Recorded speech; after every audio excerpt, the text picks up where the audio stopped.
د رمضان المبارک آخری عشره ده او کېدای شي چې د رمضان المبارک آخری جمعه هم وي، ځکه بله جمعه چې راځي نو که میاشت د 30 ورځو وشوه نو بیا به د هفتې په ورځ اختر راځي، او که میاشت په یو کم 10 باندې ولیدلی شوه نو بیا به د جمعې په ورځ باندې اختر راځي. دې د وجې نه ما ستاسو وړاندې عرض وکړو چې د رمضان مبارک آخري عشره ده او آخري جمعه ده. د رمضان مبارک په دې آخري جمعه باندې او په دې آخري عشره کې منګ او تاسو خپل رب راضي کو، او الله رب العزت د خپل بندنا په وړو وړو خبرو راضي کیږي. الله رب العزت په دې خپل بندګانو ډېر زیات مهربان دی، او دا رمضان علما فرمایي د دې رمضان معنی کوي د پسرلی باران. کله چې تاسو او منګه وګتل چې یار ګرد غبار ډیر شوی دی، ونی بوټي فضا دا ټول ګردالو دا، نو الله رب العزت یو خسته مزیدار کلی باران شروع کی او دا اغي په ذریعہ باندې دا ونی بوټي دا ګرد غبار دا صفا کی. دقرنګي د رسول الله مبارک امتی چې کله د ګناونو په ګرد غبار باندې خړ شي نو الله رب العزت د رمضان میاشت راوستا چې په دې میاشت کې دا انسان دا سمای عزتمند د ګناونو نه صفا شي، ځکه د ګناونو په ګرد غبار باندې دا خړ شوی دی. نو د دې ګناه د ګرد غبار د ختمولو د پاره الله رب العزت دی امت ته میاشت رمضان ورکړه. نو د رمضان په دې میاشت کې الله رب العزت خپل بندګانو ته د بخښنې د پاره بانی ګوري بانی ولا لټي. الله غواړي چې زما دا بندا دا ما ته راضي صفا ستر راشي. دې د وجې نه الله فرمایي توبو الی الله، تاسو الله ته توبه وباسئ. ففروا الی الله، الله طرف تراشئ. انسان کامیاب هغه دی، کامران انسان هغه دی، با مراد انسان هغه دی چې هغه الله رب العزت لورشي په داسې حال کې چې الله رب العزت ته راضي وي، چې الله خوشاله الله راضي وي. دا انسان کو د دنیا دولتمند سړی دی خو الله ته راضي دی، الله پاک خوشاله کړي، دا الله د چاہت مطابق زندگی تیرا کړي، دا الله د منشا مطابق زندگی تیرا کړي. دا نو دا کو خان دے کو نواب دے، دا دولتمند دے کو دا رئیس دے کو دا جاگیردار دے، دا سړی کامیاب او کامران دے، او کو دا غریب دے فقیر دے مسکین دے، نه د پتن باندې کپڑے نشتا، نه د پسر باندې چت نشتا، نه د پخپو کی پیزار نشتا، خود ایمان دولت ورسرشتا، دا کامیاب او کامران دے. او کو یو سړی خان دے او نواب دے، دنیادار دے، رئیس دے، د روپو خاوند دے، د جیداد خاوند دے، او دا سړی د ایمان نه خالی دے، زما عزتمند دا د دنیا نه ټول نه فقیر سړی. او کو یو سړی فقیر هم دے غریب هم دے او زما عزتمندو دا الله له په داسې حال کې لاړې چې الله ته نه ناراض دی، الله ته نه خفه دی، زما عزتمندو دې سړی خپل آخرت په خپله برباد کړو. دې د وجې نه الله رب العزت د رسول الله مبارک د امت د پاره بانی لټي چې د رسول الله دا امت ما تراشي په داسې حال کې چې دا صفا او سوتره وي، دا په داسې حال کې مال راشي چې زه د ناراضیم، دا په داسې حال کې مال راشي چې زه د خوشاله یم. من زحزح عن النار وادخل الجنه فقد فاز. الله رب العزت فرمایي کم سړی چې د جهنم د اور نه بچ شو جنت ته لاړی دا سړی کامیاب دی. یو منګ او تاسو کامیاب بولو، منګ او تاسو کامیاب چاته ویو؟ زمنګ په نظر کې کامیاب هغه دی چې هغه د دولت والا دی، هغه کامیاب هغه دی چې هغه د جیدات والا دی، کامیاب هغه دی چې داغه نو مخکې وروسته پروتوکول دی، کامیاب هغه دی چې هغه په یو عالیشان محل کې ملاسته کوي، کامیاب هغه دی چې په یو لوی ګاډي کې سفر کوي، کامیاب هغه دی چې روجمات په یو هوټل کې، پښمنۍ په بل هوټل کې، ساختې په یو ځای کې، غرمې په بل ځای کې، ماښامي په بل ځای کې، کله یو ملک کې کله بل ملک کې. منګو یاره دې باندې ډېر خدای رحم کړي. دا زمونږ د خلکو سوچ دی چې په دې سړي باندې الله رحم کړي. الله رب العزت انسان ته چې دولت ورکوي نو الله رب العزت دا دولت د الله نعمت ته، خو چې کله الله پاک چاله دولت ورکی او دا سړی د دې د نعمت د الله شکر ادا کوي دا د لپاره نعمت ته، او کو چرته دا د دې نعمت ناشکری کوي او ناقدری کوي نو به دا نعمت د لپاره د سبب د نیولو دی، نه د پکړ سبب دی، نه د ګریدو سبب دی. ځکه الله مت تپوس کوي تعالی ما مال درکړو، مال دې کوم دی کې خرج کو. اوس کامیاب څوک دی چې هغه زما عزت مندو، خان دی کو غریب دی، نواب دی کو جاگیردار دی، ملنګ دی کو فقیر دی، مسکین دی کو دکاندار دی کو تاجر دی، ان پڑھا دی کو لکھا پڑھا دی، عرب دی کو عجم دی، تور دی کو سپین دی، مولا دی کو امیر دی، غریب دی کو خان دی، نواب دی کو زما عزت مندو، فقیر دی.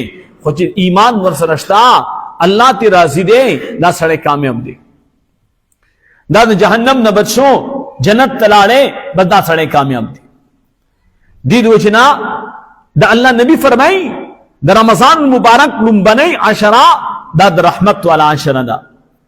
الله پاک په دې میں عشره کې لومبنۍ عشره کې خپل رحمتونه نازلوي او د ګناګار امت د رسول الله د مغفرت اعلان فرمای. او زما عزت مندو ہر رو جماعت کی اللہ پاک د رمضان المبارک په هر رو جماعت کی الله پاک د جهنم نه جهنمین آزادی او چې کله د اختر شپشي نبی زما عزت مندو د اول رمضان نه والا د اخر رمضان پوری چې څومره خلک په دغه ورځو کې آزاد کړي الله په دې اخیری شپه د ټولو برابر په دغه یو شپه باندې آزادی او دغه شپه باندې جنتونو کې حور او علمان زما عزت مند دار اوزی بالاخانو تر اوزی د خپل بالاخانو نه لاندې اوزی او یو میدان کې ولاړ وي او جنت زما عزت مند خسته کول شي. جنت زما عزت مند په جنت کې یو هوا اوچلیږي ای هوا ته مې سره وي زما عزت مند د اغید وجنا په جنت کې یو ناشنا आवाज شروع شي. کله چې جنت کې आवाज شروع شي زما عزت مند د اخري علمان دا د خپل بالاخانو نه اوزی او دوی تپوس کی د جنت در رضوان نا دا نن چې کوم شپه ده دا د قیامت شپه ده الله رب العزت د طرف نه ورته فرمایلی شي چې نه دا خو د قیامت شپه نه ده دا د څه شپه ده ورته وایي دا خو د رسول الله مبارک د امتی زما عزتمندو دا د اختر شپه ده دا د اختر شپه ده دې ته لیلة الجائزه ویلی شي دې ته په اسمانونو کې لیلة الجائزه ویلی شي. یو سړی مزدوری وکي مهنت وکي خواري وکي هغه مزدور ته د مزدورۍ په ختمېدو باندې خلک بدله ورکوي هغه ته خپله مزدوري ورکوي. دې کې دا یوه خبره ذهن کې واچوئ زمونږ په دې علاقو کې او زمونږ د علاقو نه بار بالخصوص په بار ملکونو کې بعضې خلک داسې لیبر راولي او لیبر باندې کار وکي او بیا ورته وایي ورګه ما ته چې کوم دی لا پیسې نه دي میلاو شوي او بیا هغه غریب هغه فقیر هغه مسافر هغه زما عزتمند په خپله دیره کې ناست دی په سرو سترګو جاړي هغه باندې د دیرې ایجار وي هغه باندې انډیوالي وي او دلته دا ځوان ورته وایي ورګه ما ته لا نه دي میلاو شوي نه هغه سره ستا د هغه سره کار نشته د تا سره کار دی تا وله مزدوري ورکړې ده تا راوستی دی ته به دله خپله مزدوري ورکې. د خولې د اوچېدو نه مخکې رسول الله مبارک فرمایي مزدور ته خپله مزدوري ورکه دلته به مزدوري هم پې وکړي او بیا به غریب وپسې ځي او راځي هغه زما دیړي راکړه ازما مزدوری راکا زما عزت مندو دا ظلم دے ظلم دا ظلم کو ارسو کی دا کو زکم ظلم دے کو تی کے ظلم دے کو خانے کی ظلم دے کو مولائیں کی ظلم دے او کو ڈمی کی ام ظلم دے ظلم تب ظلم وے خطا تب خطا وے غلطی تب غلطی وے دا دی ایمان نخدا او کو یو سڑے گناہ تا گناہ نوئی غلطی تا غلطی نوئی خطا تا خطا نوئی ظلم تا ظلم نوئی زمین عزت مند دانی پخپل ایمان بانی ویری کی دانی پخپل ایمان ویری کی موتا تخو شریعت نوئی چه کلم تو یو خبر تاواوری دلا یا ایوها الذین آمنوا کونوا مع الصادقین اللہ وی تاسو در رشتونو مرگرتیاو کئی کم خلق چی رشتونی دی پا دی رشتیا خبر کی دا آگا مرگرتیاو کئی یو سڑے ظلم کئی یو سڑے جبر کئی ندی جابر او ندی ظالم لاس انیسا ندا ظلم نمنی کا نا جابر ندی جبر نمنی کا نا ظالم دا ظلم نمنی کا یو سڑے زیادتیں کئی اگر ندی زیادتی کولو نمنی کا زمان دا خلقو مزاج دا دے منگ دیتا نگورو کہ حق پا کم طرف باندی دے منگ دیتا گورو چھ زمان اشتہ پا کم طرف تا زمان پلوان پا کم طرف دی زمان تربور پا کم طرف تے زمان عزیز پا کم طرف تے زمان تعلقدار پا کم طرف تے زمان انڈیوال پا کم طرف تے زمان عزت مندو یاد ساتے یو سڑے ظلم کئی او بل سڑے رالے اگو کتن چی دا سڑے ظلم کئی خو زمان تربور دے زمان عزیز دے زمان تعلقدار دے زمان رشتدار دے او دا دی ظالم سر دی ظلم کی ادری دا یاد ساتا دا ظالم چی سمر ظلم کئی اگر ظالم خو اسم ظالم دے خدا کم چی وطا خواہ کئی او اچھا ورطا کئی دا مصف کے ظالم دے دان دا غمر گرے او دا دی ظالم پتائید باندی با دا ظالم نور مضبوطی گی دا مثال لبنزے کی ظلم کئی بے بنزے کی ظلم کئی بے بنزو کی ظلم کئی یو مظلوم سر ظلم کو تو سر ادری دی بل مظلوم سر بظلم کئی او یاد ساتیں اللہ دا مظلوم با دعا نرد کئی مظلوم چکل لاس اوچت کی دا اللہ او دا دی مظلوم پا مابین کی پردنوی اللہ پاک دا دی مظلوم دا دعا قبل دو کی زمین عزت مند ٹان مٹھون لکھ اللہ رب العزت دا مظلوم دعا نرد کئی نن منگا پدی نیو منگ پدیو چه حق کم طرف تے باطل کم طرف تے دا یو طرف تکا زما خپل پا کم طرف تے زما رشتدار پا کم طرف تے زما دا قوم قبیلی خلق پا کم طرف تے دا نبی علیہ السلام پا دور کی ابو بکر صدیق رضی اللہ عنہ دیں دا رسول اللہ مبارک پا صف کی بلاغ دیں او دا ابو بکر صدیق زوی دے عبدالرحمن دا وقت پوری مسلمان نہ دے دا مکی دا مشرکان پا صف کی بلاغ دیں مقد بدر دا زمین عزت مندو اللہ پاک دوانو تا زندگی ورکرلا ابو بکر صدیق ہم زمین عزت مندو دا مکی مکرمی ابو بکر دا بدر دا غزان غازی شو عبدالرحمن تا ہم چکم دے زمین عزت مندو بدغا مارکے کی مرگ ران لے چکل مسلمان شو خپلو کی پلارو زوی لگے دی دا زوی ورطوی پلارا ما تا چکم دے مقاملاو شوا پتا می گزار کولے شو خوڑکی مرال انچے پلار میں دے پریمی خونی گزار میں انکو بے میں مقلاف نرالا پتا بھی گزار کولے شو خو گزار میں انکو لکی مرالے چپلار میں دیں بے میں مقبلاس رالا گزار میں کولے شو میں لکی رالے چپلار میں دیں گزار میں انکو ابو بکر صدیق ورطی عبدالرحمن پا خدای میں نے قسم وی کو ما تا یو ظلمخی لرا غلے وے ما بدی تا نکتل چی دا میں بچے دیں ما بدی تا کتل چی دا رسول اللہ پا مقام لکی ولار نے بس ما بدی سر والے وے صحابہ کرام صفت داو نو غرض بین خبری داو چی دا رمضان مبارک دا میش دا آخری عشرہ دا زمین عزت مندو اللہ ستاس او زمان دا پارا دا قبر نا دا عذاب دا نجات والا عشرہ گرزولی دا جہنم نا دا عذاب دا نجات والا عشرہ گرزولی رنبنی عشرہ دا رحمتو دویم عشرہ دا مغفرتوا او دریم عشرہ دا جہنم نا دا نجات دا پارا دا رحمت پا عشرہ کی موتا وقت تیر کو دا اللہ دا رحمت امزان مستحق گرزولی ارحمو من فی الارض یرحمکم من فی السماء اللہ نبی فرمائی چی کم خلق پسمکا اسی گی تاسو پاہوی باندے رحم کئی کم ذات او کم زما عزت مندو اسمان والا په تاسو باندې رحم وکي. ارحموا من فی الارض، تاسو رحم وکي په هغه خلکو باندې کم چې په دې ځمکه باندې دي.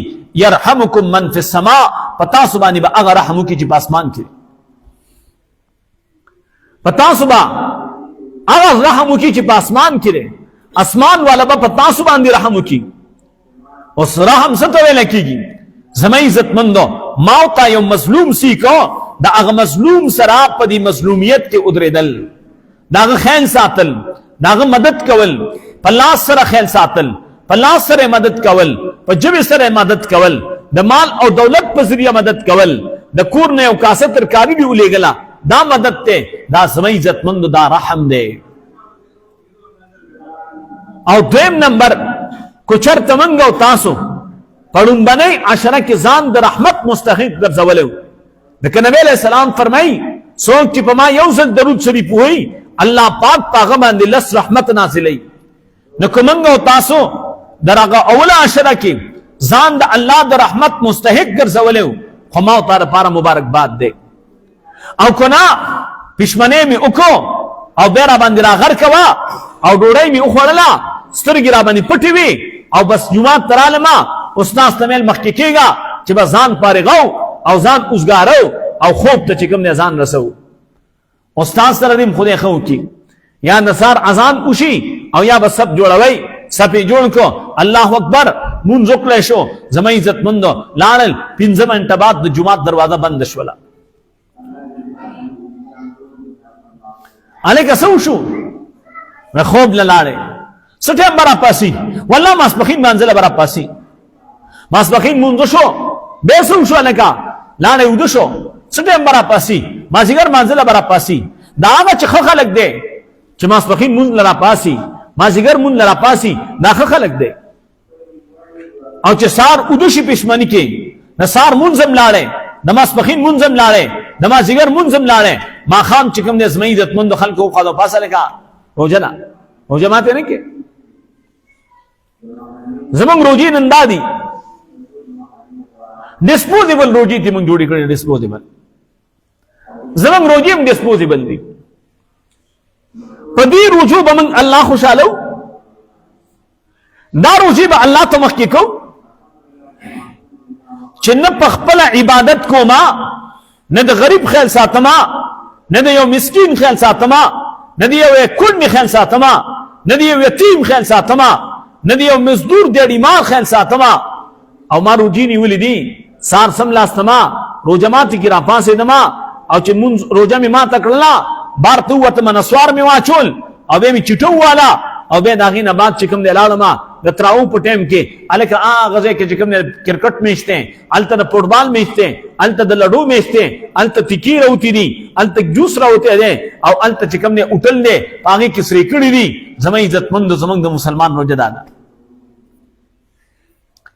سمره مسلمانان بداسي چې دا وی په کور کې با درو جماعتي په ټیم کې زما عزت مند دالم نوي. او موږ سکو موږ دا کو چې کور ته بزان سره کور کې روزه می ما تکړلا روسته چې کوم نه به وګه کېګه ما د ټیکو په تال باندې رشته پورټل کې رشته زما عزت مند اسکریم والا باندې رشته جوس والا باندې رشته. زما عزت مند روزه د دې نوم نه دی، روزه د غم خواري نوم دی، روزه د مسلمان سره د خېګړې نوم دی. نبی علیہ الصلوۃ والسلام روزه کې بعد رسول الله سخاوت د تیز سلای نه تیزو، رسول الله مبارک په روزه کې سخاوت ډیر زیات کو. نن روزه رااله منګو تاسو چې تکتلی چې څومره خلک بداسي چې دا غوی په کور کې بکټوي نه، څومره خلک بداسي چې غوی په ثابت روزه کې یو رسم چې کوم نه پښمنی کې پراټي نه پکړي. ستا او زما په کور کې پراټي پخې شي، هغه پراټي چرګان اخري، سپي اخري، پښوغان اخري، لیکن یو غریب په کور کې په ثابت همیش کې پراټا نه پخښي. چا سوچ کړي، چا فکر کړي؟ نه ما ترکارای کې په روزمات کې مغه خوړلا، درو جماعت نه بعد مې چې کوم نه لالم د کو تال تکې نه سم انت مې مغه خوړل. ناس خلق شتا چې دا وی په درستخان باندې زما عزتمندو په ثابت میش کې وخه څوک سینې کې دې دوی چې زما عزتمندو د روجي چې کوم نه منګو تاسو باندې الله روجي فرض کړی لعلکم تتقون، د دې لپاره چې تاسو کې یره پیدا شي، تقوا پیدا شي، پرهیزګاری پیدا شي. نو الله نبی فرمای ارحموا من فی الارض یرحمکم من فی السماء، تاسو د زمکي والو باندې رحم وکئ، اسمان والا په تاسو باندې رحم وکړي. نن موږ په چا رحم نه کوو. ما تاسو ته تیر روزه کې واقعه ذکر کړې وه، هغه واقعه مې ته دا ذکر کړې وه چې یو معصوم بچی زما عزتمندو، هغه معصوم بچی دی، هغه د کور نه بهر تر ووته، زما عزتمندو کور کې مور او مور ته وایي پلار ته وایي چې ماله چې کوم دی کباب راوړه، کباب د کباب پیسې نشته. دا معصوم بچی مور او په وهلو باندې اوده شو چې کله نو دا مور ته دا بچی وایي مور زه کباب نه غواړم، بس ماله کباب مه راکړه. دا معصوم بچی بار ته ووته، په بله ورځ باندې سهار بار ګرځي او دغه ځای کې یو ګاونډي دی کباب پې خوړلي، دسترخوان یې بار سنډلی دی او زما عزتمند په هغې کې د کباب په وړې وړې ټوکرې پرتې دي. دا معصوم لاړی او د هغه ځای نه د ګن نه چې کوم دی کباب په ټوکړه راوالي، خاوره تې صفان کې خولې ته اچي چې زما عزتمندو وی کتل چې خپله مور پې راله، هغه چې کوم دی وی کتل نه دي ماشوم چغې کړلی زه کباب نه غواړم، بس ماله کباب مه راوړه. دغه معصوم بچی یو بچی مور ورته وایي بچیا په کور کې څه نشته چې روژه شروع شوې ده، کور کې کټوۍ نه پخ شوي، په کور کې د روټۍ او د ترکارۍ انتظام نشته، مونږ خو زنانه یو، مونږ خو تاله چې کوم دی جومات ته نشو تللی، ته خو هلک کې بار ته وځه لاړ شه په جومات کې کښېنه او په جومات کې چې کوم دی څوک به روژه ته کوي په تا به هم روژه ماتې وخوري. دا راغلی په جومات کې د ماسپښین نه ناست دی، ماسپښین شو مازدیګر شو ماښام روژه ماتې دی، درستخوان ولګېده، خلک درستخوان ته کېناسته، دا د جومات په دې ګوټ کې ناستی دی. چې کله مونځ شو دې ماشوم دعا کوله او ویې ژړل، زما عزتمندو د ده دا ژړا دا چې دې خلکو واورېدل بچیه ولې دومره ژاړئ چې روژه شروع شوې ده، موږ په پښمني کې هم په اوبو باندې پښمنۍ کوو، ماښام کې روژه ماته په اوبو باندې کوو. ما ته نن مور ویلې بچی ته جومات ته لاړ شه، په جومات کې برباندې څوک روژه ماتې وکړي، زموږ په کور کې خو روژه ماتې نشته دی. جومات ته رالمه انتظار مې کو چې څوک به راباندې روژه ماتې وکړي، تاسو ټول کېناستئ، زه چې کوم دی سیټ کې ناست یم، ما ته چا دا نه ویل چې ته روژه ماته کیک ونه کړي. دا حقایق دي، د رحمت مستحق ځان جوړول دي. الله کو موږ او تاسو نټو، الله به موږ او تاسو ته ملاویږي په کم ځای کې، الله به ملاویږي د مظلوم په در کې، الله به ملاویږي زما عزتمند دی او فقیر په خوا کې، الله به ملاویږي د یوې کونډې په اوښکو کې، الله به موږ او تاسو ته ملاویږي د یو یتیم په سلګو کې. زما عزتمندو او بې ادبي دې معافي بخښنه غواړم، زما دا بیان ډېره دنیا ګوري. الحمدلله د الله احسان دی، د الله کرم دی. زما عزتمندو ما په خپله جامې بچوله نه دي کړي، ما خپل بچوله ځان له جامې نه دي کړي، خدا مې یقین دی چې الله رب العزت به انتظام کړی، الله انتظام به کړی. زه د دې شي نو پروا نه ساتم، او چې نه وه نو الحمدلله الله رب العزت دومره احسان او کرم را سره کړی چې د اختر په شپه خپلو بچو له جامې اخیستی شم.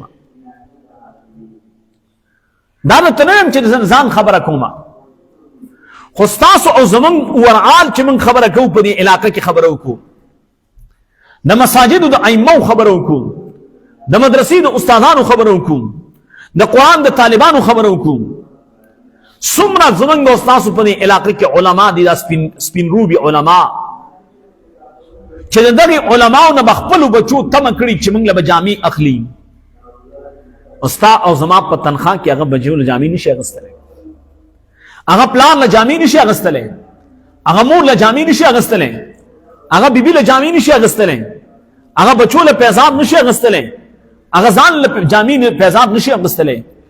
د مسجد او د مدرسې په تنخوا کې ستا او زما بچې ځان له جامې او پیزاب نشي اخیستلی. دا خبره ذهن کې واچوئ. او دی مقتدیانو مرګرو ته وایم چې کم مقتدی د خپل مسجد د امام خیال نه ساتي او دا سوچ او فکر وسره ني چې د تنخواه دومره ده چې د ضرورت په پوره کیږي. الله پاک پر دې مقتدینا د حج تپوس رسته کوي، د زکات تپوس به رسته کوي، خو دنه به اول تپوس د خپل مسجد د امام کوي. د مسجد د امام به الله تپوس کوي.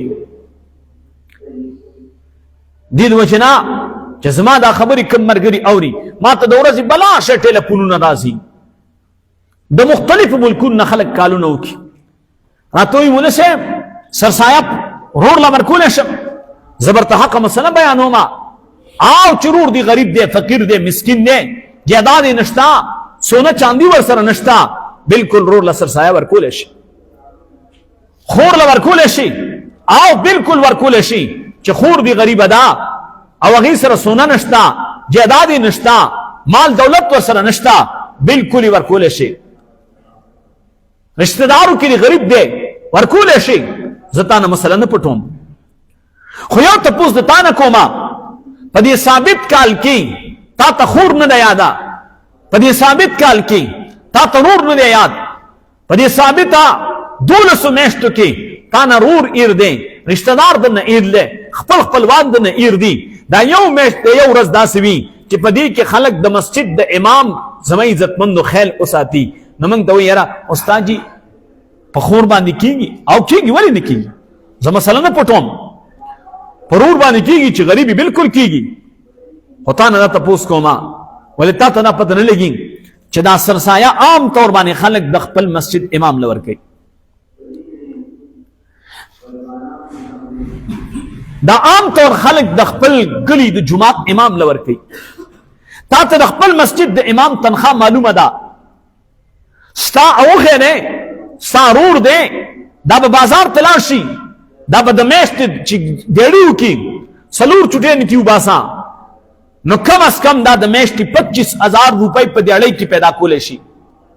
ستا د مسجد امام کو جماعت پرېږدي او دیاړۍ ته ځي، ستا جماعت پاتې کېږي، ستا د جمع مونځ پاتې کېږي، ستا دا اوښی ستا دا د رور دا دیاړي کولی شي، د مسجد امام دی نشي کولی. د مسجد د امام سوچ دی چې ماله به څوک سرسایه راکوي، انشاءالله د خلکو په زړونو کې د مسجد د امام قدر وي.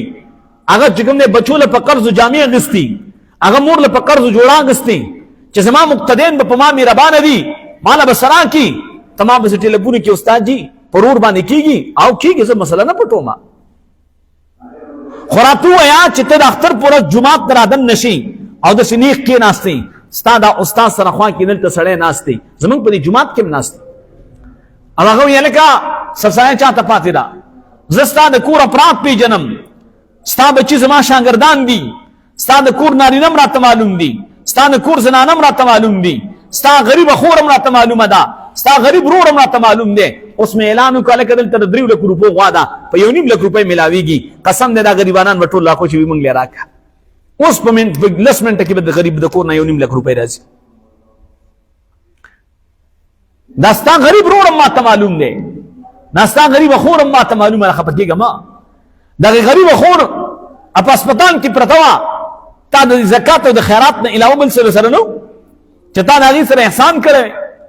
دا خور صرف زکات ته ناست پرته ده، دا رور صرف زکات ته پروت دی، نور تا ته خدای حکم نه دی کړی چې د ده سره احسان وکړه، نور به نه کې. نو زه ورته مسله بیانوم چې کومه حقه مسله ده او سچه مسله ده، همغه ورته بیانوم. خو ستا دا توقع چې دا مولوي صاحب به راته ووایي چېره په خور نه کېږي، زه به حق پټ کړمه، په داسې سرسایه دي زما په کفن باندې ولګي چې زه پې حق مسله پټه کړم او تا ته ویم چې ماله راکړه. او ستا داسې سرسایه دي زما دپاره زهر شي، ستا داسې خیرات کې زما دپاره زهر شي، ستا داسې چې کوم دی زکات کې زما دپاره زهر شي چې زه تا ته پې حق مسله پټومه. ستا زکات او خیرات خو یو طرف ته کا، ستا دا تنخواه دې زما زهر شي، دا دې زما د کفن شي چې زه تا ته د دې تنخواه د وجې نه حقه مسله پټه کړم چې تا ته ویم چې نه یعنې جي دا به خفه شي، ما ته به وایي چې زه ستا دغه د تنخواه مې بنده کړه. د دې یرن چې زه تنخواه به بندېږي او زه حق مسله پټه کړمه، نو ما دې زما عزتمندو دغه تنخواه دې زما د کفن دپاره استعمال شي. زه په دې باندې ته به 100 روپۍ راکې. ستا او زما د پښتنو معاشره کې خدا نه د زکات نصاب کې اوس یو پکې غنم دي، یو پکې اوربشي دي، یو پکې قجوري دي، یو پکې اوسکي دي، او پنځم شی پنیر دی. زه تاسو کې چاته اوسه پورې په ټوله زندګۍ کې د اوسکو زکات چا ورکړی؟ سرسایه چا ورکړی؟ زه په بچپن نه مانه تر د اوسه ورځې پورې چې کومو خلکو سرسایه ورکړې ده چې دوی دا ویلي دي چې او د غنمو سرسایه هم ده، خو د غنمو سرسایه 300 ده یا 350 ده یا 320 ده یا 330 ده، خو د غنمو نه زیاته سرسایه دا د اوربشو جوړیږي، هغه سره پاسه زر جوړیږي. الکه 300 نه ورکوما، 100 روپۍ ورکوما، 1.5 زر ورکوما، د اوربشو سرسایه ورکوم، نصاب د اوربشو ورکوم. الکه د اوربشو نه ورکوما، خدای را سره احسان کړی دی، الله را کړی دی دولت، د اوربشو په ځای د قجورو ورکوما، د قجورو نصاب به تقریبا 2.5 زره خوشه 3 زره روپۍ جوړیږي. الکه زه به د خپل بچي د خپل ځان سرسایه د قجورو په نصاب باندې ورکوما، الکه د قجورو نه ورکوما، د اوسکو ورکوما، 4 زره 4.5 زره روپۍ جوړیږي. زما عزتمندو دا کمې بېشی چې زمیم دا ځکه چې کله اوسکي خیب اوسکي دي، بعضې اوسکي کمزوري دي، غنم څه ښه دي څه کمزوري دي، قجوري څه ښې دي څه کمزوري دي، وخت سره ریټونه هم بدلېږي را بدلېږي. نو زه چېرته چا د مړه اوسکي هم پرېږده، قجوري هم پرېږده، چېرته د اوربشو په نصاب باندې چا چې کوم د زکات د سرسایه ورکړې ده خبر هم ترې نه یې. ټلیفون کې استاد جي 100 روپۍ سرسایه ده. الکه د کوم نصاب سرسایه درته بیان کړم، راته ووایه د کوم نصاب؟ ماله خو به د غنمو راته ووایه که نه، ولې تعالی خدای نه دي درکړي. ته چې خدای سره تجارت کې ښه تجارت وکړه، ته کور ته د مالګې پیکټ راوړې ورته یې ښه مالګه راکړه. ته چې کور ته ټماټر راوړې 15 روپۍ دي ګراني، خو چې ښه ټماټر راوړم، الکه ستا په دې ګېډه کې د ټماټرو نه پولاد خو نه جوړېږي، خو د دې نه مرداري جوړېږي او دغه خسخان هم مرداري جوړېږي که نه. خو ټماټر ښه راوړې، ولې دا ښه ټماټر ستا په دې ګېډه کې چې کوم دی راوکړي څه، دا پکې چې کوم دی باغونه لګوي څه، نه دا شی نشته. او چې ودرېږو لاس اوچتو هر ورځ چې کوم دی خدایه بې حسابه بې کتابه مې معاف کې، الله بې حسابه بې کتابه مې معاف کې، الله بې حسابه بې کتابه مې معاف کې، الله د حساب د کتاب د نه ما خدای په حساب را سره نشي. الله جنت الفردوس راکا، تعالی څوک په غازی آباد کې ډیران نه درکوي جنت الفردوس غواړي، جنت الفردوس راکا ودرکوي د الله. الله قادر دی، الله رحیم دی، الله کریم دی، الله ودود دی. خو ما ته خو الله سره څه غیرت خو وکړو که نه، ما ته خو د الله دپاره څه وکړو که نه. روژه مې په خوب کې تېره شوه، غریب چم کې ګاونډ مې چې کوم ګاونډي غریب مې د لوږې د لاسه لوړېږي، د مسجد د امام د بچو په خپو کې پیزار شلېدلی دی، او ما ته ټلیفون کې استاد جي په خور باندې زکات کېږي، او په خور دې زکات کېږي، ته دومره بې غیرته چې خور دې زکات ته ناست دی، نه نور څه نشته دی. د دې خور چې کومه د پلار ایسر یې نیولې ده ورکړه که نه، په هغې خو لکه د خامار پروت وي، خېټه دې پې اچولې ده، خور له چا حق ورکړی؟ نو چې خور له چا حق نه ورکړی، دا خور له زکات چا ورکړی؟ دا سرسایه چا ورکړې ده؟ وي خور خو یو میړه غوښتو بس میړه مې ولله ورکړه، هلکه چې خور له دې میړه ورکړی خو به دغه میړه ته یې پرېږده که نه. اوس سرسایه او زکاتونو ته چې کوم دی سره تپوسونه کوي، کوم شی چې د هغې در باندې دی، هغې در باندې قرض دی، هغې در سره حق دی، هغه حق ورکړه خپلې خور له، هغه خور له حق ورکړه، ضرور در باندې حق دی، هغه ورکړه، حق یې در سره نشته، احسان ورسره وکړه، احسان هم نشي کولی. او بیا خور له زکات څنګه ورکوي؟ یاره جي 1500 روپۍ مې رالیږلي، مړه تون نالت شو په تا شه چې ته خور له 1500 زکات کې ورکې، 1000 روپۍ زکات کې ورکې، خور له ورکه زکات ورکه، خو دومره ورکه چې دا خور دې ووایي چې او په دې باندې زما چې کوم دی څه ناڅه خو کېږي، کم از کم شپږ 8000 روپۍ خو ورکه، 10,000 روپۍ خو ورکه، چې خور خو ووایي چې او په دې باندې به زما د یو وخت به وختو چې کوم دی کار خو وشي، زما په یو وړو ټینګۍ وشي، یو د وړو توړه مې وشي. نو موږ او تاسو زکاتونه داسې سرسایه داسې، نو موږ چې دلته ګورو هلکه د یو کور ماشومان ما ته معلوم دي چې په دې کور کې 8 ماشومان دي، نو دلته به چې کوم دی 200 روپۍ کې دي، کوتک شاه ته چې دا 200 روپۍ دی ولې زه ته ړوند ښکارم، زه ته ګونګی ښکارم، زه ته بیوقوف ښکارم، زه په دې نه پوهېږم. ستا په نظر کې هغه د خدای مالم په د مسجد په امام نه پیرزو کېږي، د خدای مالم ستا د مسجد په امام نه پیرزو کېږي.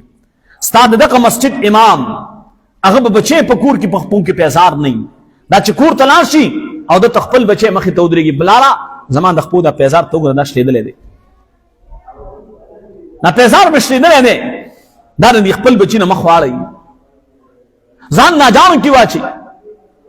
بیا ورته دا بچی وي بچیه پلاره دا کمیس مې شلېدلی دی، دا مخ واړوي. ولې د هغه 4 او 15 زره تنخوا ده، 10 زره تنخوا یې ده، 12 زره تنخوا یې ده، په هغه تنخوا کې هغه غوړي راوړي، اوړه راوړي، چیني راوړي، پی راوړي، چیو روټۍ راوړي او که خپلو بچو له پیزار والي.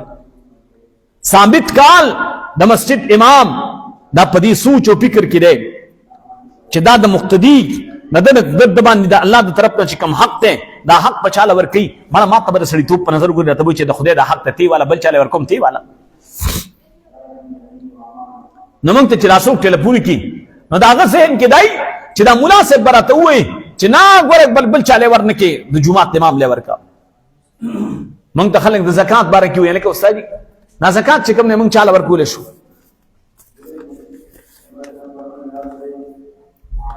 دا زکات مونږ چاله ورکولی شو؟ ها بالکل هر غریب لی ورکولی شي، خور دی غریبه ده بالکل ورکولی شي، رور دی غریب دی ورکولی شي. مونږ مسله د نه پټو. اوس ما ته وایي یاره جي زموږ په کلي کې ډېرې غریبانانې دي، بېشکه غریبانان دي، خو یاد ساتئ هغه غریب ته مې ما چې په تا نه کېږي او ته اخلي غلط کار کې، زیتی کې، ظلم کې، زیتی کې، ظلم کې ماخله. خپلو خېټو ته اور ماچوه، خپل کور ته مرداره موړه،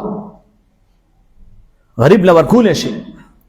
خو نبی علیہ السلام فرمایي ستا خوراک د متقي سره وکړي، ستا پیسه دې په نیکوکارو باندې ولګي، په دیندارو باندې ولګي. نن ستاسو زموږ پیسې په چا لګي؟ په ایماني په چا لګي؟ په هغه خلکو لګي چې ثابته میاشت کې قبلې ته مخ کوي نه. غریب دی د الله د نبی حکم دا دی چې 15 وخته مونځ کوه، الله پاک ورته د رزق دروازې کولاو کړي. اوس چې دا بالمازه په کور کې پروت دی او دا خدای ته نه مخ کوي، دا 15 وخته مونځ نه کوي، دا د الله حکم نه مني او ته دله ورکې نو هغه پلیت او بالما دله دې ورکړو نو څه چل دی وشو؟ د زمزم په اوبو دې سپی ولمباو نو څه فایده نشته؟ هېڅ فایده نشته. ستا دا پاک او حلالې پیسې دا دینداره غریب له ورکا، داسې محتاج له ورکا چې هغه چاته زما عزتمند او سوچ او فکر کې نه راني چې دا محتاج دی دا غریب دی. او تاسو مونږ ټول پوهېږو زمونږ په دې علاقو کې دا د مساجدو ائمه، دا د مدرسو استادان، دا ټول غریبانان. ما سره دلته په مدرسه کې داسې استادان شته چې د هغه 4 زره د میاشتې تنخوا ده، داسې استاد شته چې د هغه 15 زره تنخوا ده، ثابته میاشت دلته په مدرسه کې پروت دی، ثابته میاشت. داسې استاد شته چې د هغه 6 زره تنخوا ده، اوس په 6 زره او 5 زره تنخوا باندې استاد ثابته میاشت تېروي. او مونږ او تاسو ته ښه پته او دلته بعضې مرګورو چې کوم دی ماهانه پیسې یادې کړي او چې بیا پسې ټلیفون کې نو بیا درته پکې کښتونه واچوي. در به کوجي در به کوجي در به کو څه ته وایي؟ منلې دی دا د خدای په کور کې دی اواز کړی دی، الله سره د تجارت شروع کړی، ولې ډوک بوکې اخبار کوه که الله د ته د هغې ثمره هم ښودلې ده، د هغې برکات هم درته ښودلي او بیا هم نه کوې.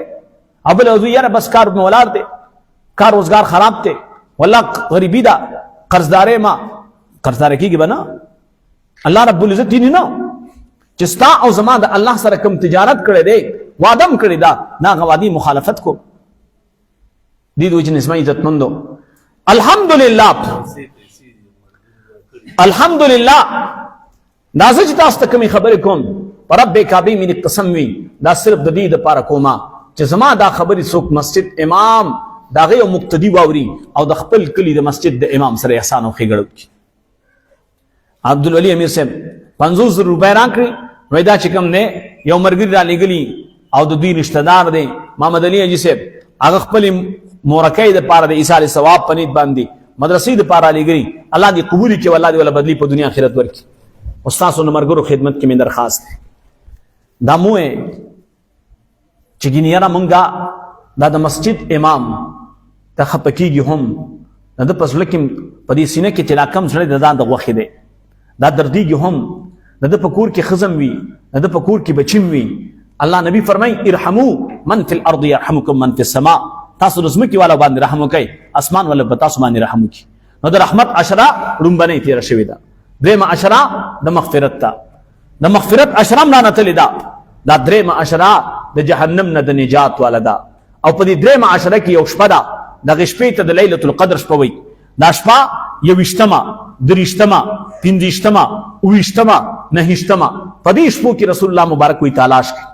اگر چې په روایاتو کې دام شته 20مه 22مه 24مه 26مه 28مه 30مه دام پکې شته. دې د وجې نه رسول الله مبارک با د آخري عشرې اعتکاف کې دا 10 وانه شپې روڼولې او د 10 شپو اعتکاف رسول الله مبارک کوو.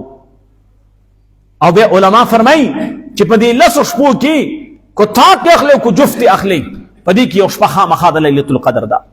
نو چې د لیلة القدر شپه ده نو کتا او زه اعتکاف ته نشو کېناستلی او د لیلة القدر د شپې تلاش نشو کولی، نو په دې شپه باندې چې کله سملی نو په دغه وخت کې یو 2 رکعاته نفل وکړه، پښمني له راپاسې لږ په وخت راپاسه، یو 2 رکعاته د اخري لس شپې لږ وختي پاسه کړه، 15 منټ وختي پاسه، 15 منټه یې د اودس چاره دام شو او 10 منټه کې دی 15 منټه چې کوم دی دا د 2 رکعاتو د 4 رکعاتو شو، 15 منټه یې د دعا شو، 15 منټ به صرف خپل ورکا. ستا دا د لیلة القدر د شپې ثواب به الله تعالی در نصیب کړي. نه عبادت مالیم دی، عبادت جانیم دی. مالی عبادت دا چې دغه شپه باندې د خپل وس مطابق د الله په نوم باندې څه ورکوه، 10 روپۍ 100 روپۍ 100 روپۍ 100 روپۍ صدقه کوه. او که صدقه جاریه کې نو خو نور علی نور ده. یو سړی وایي صدقه جاریه کوم په دې شپه باندې، اخو نور علی نور ده. او که یو سړی وایي زما عزتمندو همداسې صدقه کومه نو همداسې صدقه وکړه، 100 روپۍ غریب فقیر مسکین یتیم له ورکړه او په دغه وخت باندې د قرآن کریم څه ناڅه تلاوت وکړه، 15 آیاته دي 4 آیاته دي، یو رکوع ده تلاوت وکړه، نور څه نشي کولی، سورة فاتحه او سورة اخلاص ووایه د تلاوت په نیت باندې. زما عزتمندو درود شریف ووایه، ذکر و اذکار وکړه. دا اعمال چې دي وکړل دا 10 شپې اخري په هره شپه کې دا عمل کوه، الله پاک په د لیلة القدر د شپې د عبادت ثواب در نصیب کړي. دا ګټې دي ګټې خو که موږ پې څوک پوهېږو والا ما نه تېره جمعه هېر شو، په 3مه جمعه باندې یو عمل دی چې هغه عمل څوک وکړي الله رب العزت د هغه بیمارونه چې لا علاج بیماری دي د هغې نه الله محفوظ ساتي. او هغې کې څه شی دي؟ الم نشرح لك صدرك صورت ویل دي، انا انزلناه في ليله القدر دا صورت یو ځل ویل دي، مخکې وروسته ته 11 کراته درود شریف ویل. الحمدلله زه په خپل کور کې دا معمول کوم، زما بچي هم کوي. خو بعضې څیز داسې وي چې موږ اراده وکړو دا بیانو الله پاک د ذهن نه وباسي، به د الله خوښه نه وي چې په تاسو ته موږ بیان کړو. تاسو کې هم څه خواږه نشته دی نو بس موږ د خولې دماغونه الله هغه وباسي. په دې پوهېږي خدای وایي چې دا خواږه ورله مه ورکوه، په دې پوهېږي که نو تاسو له ځانه ټانکر جوړ کړي، بس زموږ د دماغونه هم چې کوم دی هغه وروله د مرچو دماغ دي نو هغه شته شی ترې وښویږي. نو چې ترې وښویږي بیا وروسته موږ ډېر وایو چې وکړو، خو بیا د هغه وخت تللی. دې ملګري چټ راکړی زمونږ په دې بازار کې یو ډېره مبارکه کورنۍ ده او ډېر پاکان نیکان خلک دي. د هغوی یو هلک په دې دریاب کې ورک شوی دی، دا د زو په سیند کې. خو زه تاسو ته ووایم د دغه هلک چې کوم دی یوه خور زمونږ په مدرسه کې موږ سره استاذ هم ده او زمونږ د مدرسې شاګرد هم ده. تاسو په خدای یقین وکئ چې زه بله ورځ په یو ځای کې ختم کیوم او ما ته یو واسطې سره جواب رالی او دی خورې جړل او ما ته دا جواب رالی وی چې موږ دې ورور ته دعا وکئ او څه وایي وی دا دعا وکئ چې الله پاک زمونږ دا ورور کور ته ژوندی راولي. مال واه د دې خور محبت ته وګوره چې دا خور په دې رور څومره مینه ده، دا مور په دې بچي څومره مینه ده. د دې مور او د دې خور ذهن اوسم دا دی چې دا به کور ته ژوندی راشي. الله په دې قادر دی چې ژوندی راولي. الله ته سخت نه ده، الله ته اسانه ده. یونس علیه السلام د مئی په خېټه کې ساتلی دی، ژوندی ساتلی دی. د اوبو تیارم ده، د شپې تیارم ده، د مئی د خېټې تیارم ده. کوم رب چې دا یونس علیه السلام د مئی په خېټه کې ژوندی ساتلی دی، اقرب په دې قادر دی چې عمده الک دا د قرآن حافظ دی، دا زموږ عزتمندو الله ژوندی کور ته راولي. الله دې دغه مور او دغه خویندو او دغه پلار د زړه دپاره ژوندی راولي. او که بالفرض تقدیر د الهی، تقدیر الهی د الله فیصله اټل فیصله ده او د الله د فیصلې مطابق فیصله شوي، د تقدیر لیکل شوي فیصله شوي چې دا ما اغستی دی، الله پاک دې د هغه دا لاش چې کوم دی زر ته زر را پیدا کړي.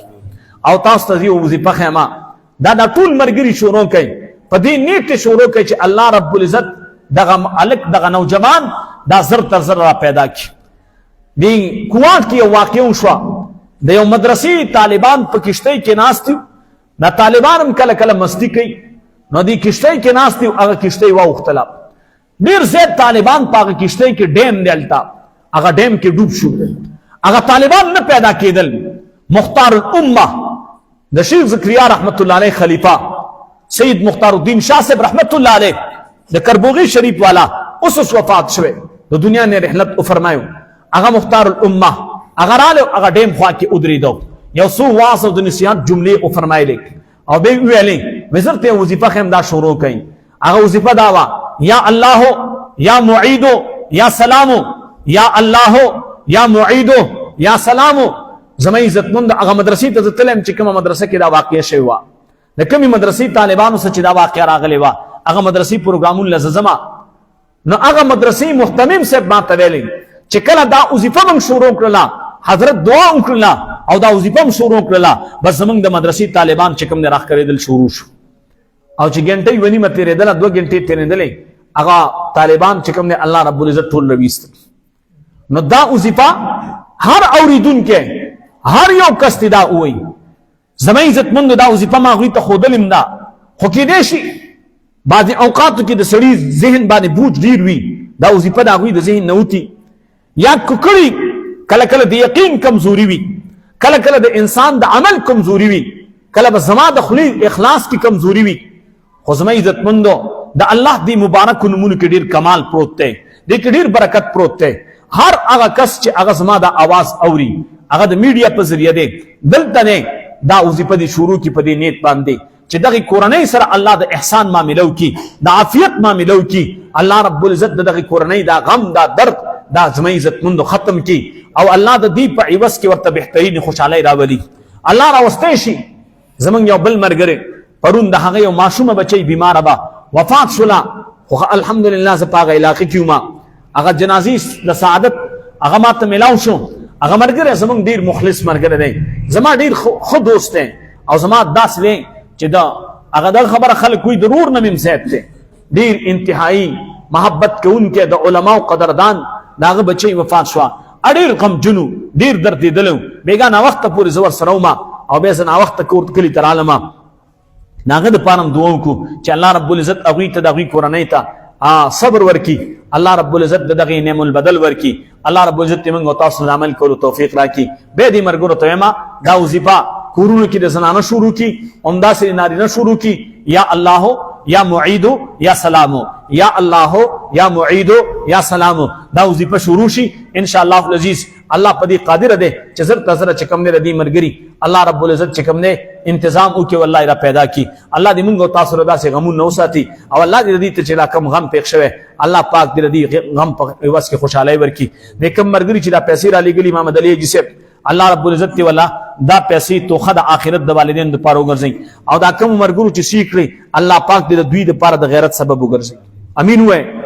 په دې امین ویلو باندې هم چې کوم د خلق خوږي د خدای مسلمانانو چې هغه 50 زره سعودي نه لګلي تاسو غصب کې ناشته تاسو کم از کم یو لک روپۍ خوراوړل سب پونه کوم پکړې کوم پینځي خو نه کوي نو چې نه کوي نو سوي 30 ضرور وایه. اللهم صل علی محمد وعلى ال محمد وبارک